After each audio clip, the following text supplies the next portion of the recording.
October 7th, 2023, another day that will live in infamy. Israel's Pearl Harbor. Israel's 9/11. The quiet Shabbat morning of Simchat Torah, concluding the Jewish Feast of Tabernacles, suddenly turned into a bloodbath. Under the cover of heavy rocket fire, thousands of Hamas terrorists attacked Israel's southern communities and left behind them a path of carnage and devastation, ambushing army bases and motorists, murdering some 364 people at a music festival, slaughtering families in their beds, raping women, executing children and Holocaust survivors, burning civilians alive, and kidnapping 244 people in Israel to Gaza. With at least 1,200 people murdered, it was the deadliest day for Jews since the Holocaust. The barbarity of the Hamas attack was so unprecedented that even the world was brutally, if briefly, jolted out of its usual apathy and left reeling in horror. The outrage, however, was short-lived. As soon as Israel began its military response to Hamas's act of war, pro-Palestinian demonstrations erupted across the world, many of them quickly turning into anti-Israel and anti-Jewish hate fests. Some even denied that the October 7th slaughter had taken place, despite the many eyewitness stories of survivors. Catholic reactions to the massacre and ensuing war have been mixed, ranging from courageous moral clarity to questionable moral ambiguity and bewildering silence. While some have supported Israel's right to defend itself, others have opted for neutrality, judging it to be a more charitable, Christian stance not to take sides and equally condemn the loss of life on all sides. This posture of moral equivalence suggests that both parties in the conflict share equal blame and equivalent moral responsibility for the consequences of their actions. Intellectually, this is an easy path to take. But is it morally right? One group that consistently resorts to moral equivalence is the patriarchs and heads of the churches in Jerusalem. A brief look at their reactions to the crisis, along with responses from the Israeli embassy to the Holy See, illustrates the problems with this position. On the morning of October 7th, as the Hamas massacre was still unfolding, the Latin Patriarchate of Jerusalem immediately released a statement laden with moral equivalence. Instead of unequivocally condemning the massacre, the Patriarchate asserted that this cycle of violence that has killed numerous Palestinians and Israelis in the past months has exploded this morning. The statement continued with the vague language of sudden explosion of violence, equivocating the operation launched from Gaza and the reaction of the Israeli army, as if both sides were equally at fault. The many casualties and tragedies afflicting both Palestinians and Israeli families, the statement continued, would create more hatred and division and destroy more and more any perspective of stability. That same afternoon, the Israeli embassy to the Holy See released an initial statement which, though not directly addressed to the Patriarchate, sounded like a response to it. The embassy warned that given the scope of the ongoing Hamas slaughter, using linguistic ambiguity and terms that hint towards false symmetry should be deplored. Israel's response to Hamas's hideous war crime was legitimate self-defense, and drawing parallels where they don't exist is not diplomatic pragmatism, it's simply wrong.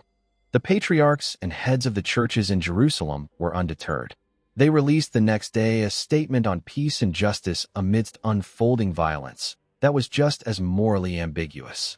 This second statement said nothing about the Hamas murders. It lamented in the most generic terms that the Holy Land was currently mired in violence and suffering due to the prolonged political conflict and the lamentable absence of justice and respect for human rights. Although the patriarchs and heads of churches said that they unequivocally condemn any acts that target civilians, they essentially suggested that Israel should not fret too much over its thousands of dead, wounded, raped, and kidnapped, asking instead for the cessation of all violent and military activities that bring harm to both Palestinian and Israeli civilians. In other words, Israel should bear the brunt of the barbaric attacks and literally let Hamas get away with murder by immediately halting its military response. Never mind the fact that Hamas had unilaterally and brutally started the war by invading Israel and committing unprecedented crimes against an unsuspecting civilian population. On October 9th, the Israeli embassy to the Holy See responded. It lamented again the immorality of using linguistic ambiguity, given the scope of the massacre, as it became clear that entire families had been executed in cold blood by Hamas and Islamic Jihad. While many the world over had the integrity to condemn the hideous crime, naming its perpetrators and acknowledging Israel's basic right to defend itself against the atrocity, the patriarchs and heads of churches were unable to muster up such moral clarity. The Israeli embassy found their statement extremely disappointing and frustrating because it demonstrated precisely the immoral linguistic ambiguity that blurred the lines about what happened, who were the aggressors, and who the victims. The embassy added that it was especially unbelievable that such a sterile document was signed by people of faith. On October 11th, Pope Francis said somewhat more forthrightly that it is the right of those who are attacked to defend themselves, while adding that he was very worried by the total siege in which Palestinians live in Gaza, where there have also been many innocent victims. But the patriarchs and heads of the churches doubled down on their moral equivalence, releasing on October 12th a statement on the escalating humanitarian crisis in Gaza. In this new statement, they lamented that their beloved Holy Land had changed dramatically due to a new cycle of violence with an unjustifiable attack against all civilians. The leaders nonetheless mostly deplored the death and destruction in Gaza and disastrous humanitarian catastrophe, which they attributed to the Gazan population being deprived of electricity, water, fuel supplies, food, and medicine. Again, the church leaders called for a de-escalation of the war. The Israeli ambassador to the Holy See, Raphael Schutz, called the statement disturbing and replied at length with a review of the events. He reminded the church leaders that what actually happened was that the circle of violence, typical false symmetry expression, started with an unprovoked criminal attack by Hamas plus Islamic Jihad. The patriarchs refrained from mentioning their names, murdering more than 1,300 Israelis and from other 35 nationalities, mostly civilians. They also raped women, burned babies, beheaded people, and took hostages. Simultaneously, they launched a wide-range missiles and rockets attacks against centers of civil population in Israel, cities, towns, villages, kibbutzim. The ambassador added that Israel's action in self-defense is aimed at Hamas and Islamic Jihad. Israel does not target civilians intentionally. It is well known that the IDF warns Palestinian civilians by means of leaflets, text messages, and even phone calls to evacuate areas close to military targets before they are attacked.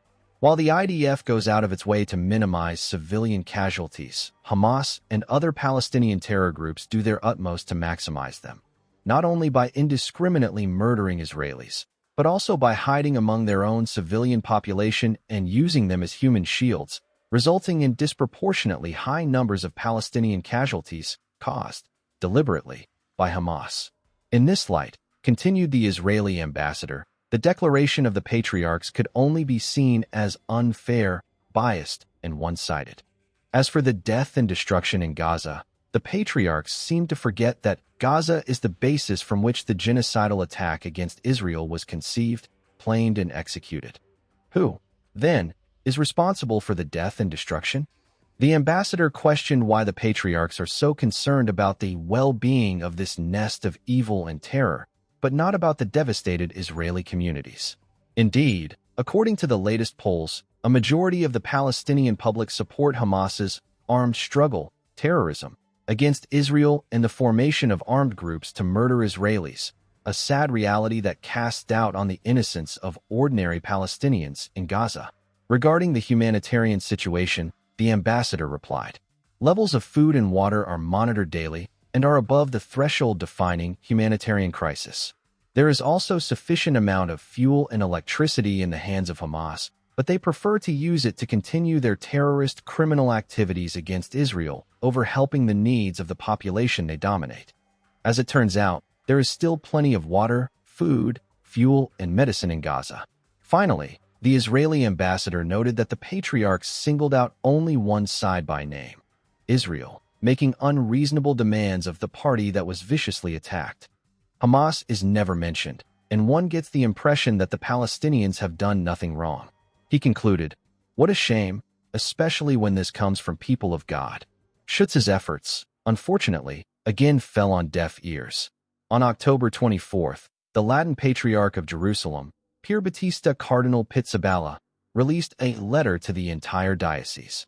To his credit, he briefly stated, although still without naming the perpetrators, that what happened on October 7th in southern Israel is in no way permissible, and we cannot but condemn it. There is no reason for such an atrocity. Yet Pizzaballa went at far greater lengths to condemn the loss of life and hardships that this new cycle of violence has brought to Gaza, adding that the continuous heavy bombardment on Gaza will only cause more death and destruction and will only increase hatred and resentment. For the Patriarch, it is only by ending decades of occupation and its tragic consequences, as well as giving a clear and secure national perspective to the Palestinian people, that a serious peace process can begin. So, there you have it. For the Patriarch, the root of the conflict is not Hamas' indiscriminate slaughter of hundreds of families, including women, children, and the elderly, but the occupation. Leaving aside the blatant unfairness of these statements, one cannot but wonder, what solution exactly do the patriarchs and heads of churches have in mind? Their statements raise several questions. First, if the occupation is the problem, who has been occupying Gaza for the past 18 years? Israel unilaterally evacuated all Jewish settlers from the Gaza Strip in 2005, turning it over, entirely and unconditionally, to the Palestinians in the hope that by ruling themselves they might finally seek to live peacefully with their neighbors. Several American millionaires even bought 3,000 greenhouses for $14 million and handed them over to the Gazans to give them a running start in building a Singapore on the Mediterranean. Within days, the greenhouses had been looted and destroyed. The Palestinians, unfortunately for them and everyone else, proceeded to elect Hamas to power in their 2006 legislative elections. Following a bloody civil war with its rival Palestinian party Fatah, Hamas, by June 2007 Hamas fully controlled the Gaza Strip. Since then, Israeli civilians in southern Israel, as well as Palestinians in Gaza, have been living in terror. A recent video shows a Gazan woman saying, "Those bastards at Hamas," before a man quickly clamps his hand over her mouth. Meanwhile, Israel, roughly the size of New Jersey, 22,000 sq.km, has been targeted year after year by tens of thousands of deadly rocket attacks launched from the Gaza Strip. If there is an occupation problem in Gaza, the occupier is Hamas, not Israel. Second, what should Israel do? Should it forget about its more than 1,200 dead and more than 4,800 wounded, and its over 240 kidnapped, accept an immediate ceasefire and return to business as usual? That is, brace themselves for the next Hamas attacks? Should it sit down at the negotiating table and talk with a jihadist enemy sworn to its annihilation? Or should it open up the Gaza border, give the Palestinians freedom to enter Israel, and let them come and go as they please so they can carry out their declared plans to repeat the October 7th attacks? Third, why do the patriarchs and heads of churches fixate on the occupation, while consistently ignoring the terrifying incitement to violence that permeates Palestinian society, where children are taught from the youngest age to hate and kill Jews, and terrorists who do so are glorified and praised as martyrs? The patriarchs and heads of churches might reply that they cannot openly condemn Hamas and other Palestinian jihadist groups because such a condemnation would endanger the Palestinian Christians living among them. Fair enough. But this cannot be an excuse for falsifying the narrative of the conflict by means of questionable moral equivalence, or worse, by blaming Israel as the chief culprit. The statements of these leaders have weight. They influence others. The patriarchs and heads of churches have failed to exercise moral leadership and provide moral clarity in their response to Hamas terror, not only now, but year after year as rockets have relentlessly targeted Israeli civilians. While it may seem more expedient to embrace neutrality today, these leaders propagate false narratives and mislead others into believing them. While church leaders in Israel and others must carefully weigh their statements because of the precarious situation of the Palestinian Christians, those in other countries have no such excuse. Ultimately, adopting a posture of moral equivalence towards the Israeli-Hamas conflict is not only intellectually lazy, it is immoral. While Palestinian losses are tragic, they are the inevitable consequence of their choice to elect and maintain in power a genocidal terror group sworn to waging perpetual war with Israel. All of us would be well advised to remember the words of Holocaust survivor Elie Wiesel. We must always take sides. Neutrality helps the oppressor, never the victim. Silence encourages the tormentor, never the tormented. In this war, Christians, and all of us, have a moral responsibility to support a civilized nation's fight against barbarism. Israel must eradicate a terrorist group, Hamas, just as we confronted ISIS. Then all of us need to contain the real mastermind behind such groups, the genocidal regime of Iran. Unfortunately, there is no other viable solution if we wish to preserve the West.